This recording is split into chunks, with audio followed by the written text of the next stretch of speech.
All right, thank you very much. Alongside Bob Mckenzie. So in your rankings, you had McDavid at number 1, Eichel at number 2. Let's start with McDavid. So many accolades for such a young player already. He was the OHL playoff MVP, the CHL player of the year. He averaged 2.5 points per game.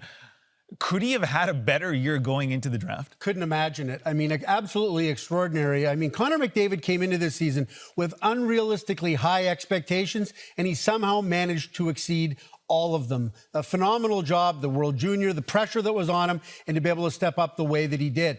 You know, no scout will say unequivocally that Connor McDavid is going to be better than Sidney Crosby, but most of the scouts I've talked to do allow for that possibility, that this was an extraordinary draft year, the likes of which we've maybe never seen.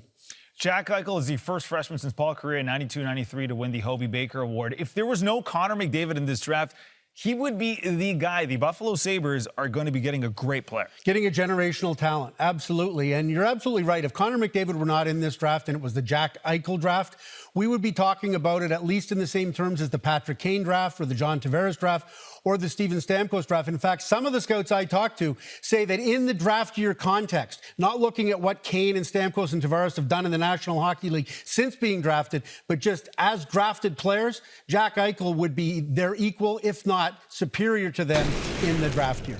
So we know number 1 and number 2 are pretty much set. After that, there is some uncertainty. What storylines are we looking for? Well, there is a lot of unpredictability after the top 2. There's no question about that. Arizona Coyotes picking at number 3 have decisions to make. They're going to take a defenseman. They're going to take a forward. And if so, is it going to be Marner? Is it going to be Strome? All those types of decisions have to be made. Some interesting aspects to this draft. In our top 30 rankings, 11 Canadians. The lowest total we've ever had drafted in Canadians in the NHL, it would be 10. So it's interesting to see if a low water mark might be set on that front. It's nothing to worry about. It's just a cyclical thing. But it's also the return of the Russian. We've got 4 Russians ranked in our top 30, including Brandon Wheat King defenseman Ivan Provorov, who's a top 10 guy who could easily slide into the top 5 and potentially be the number 1 defenseman drafted in this year's draft.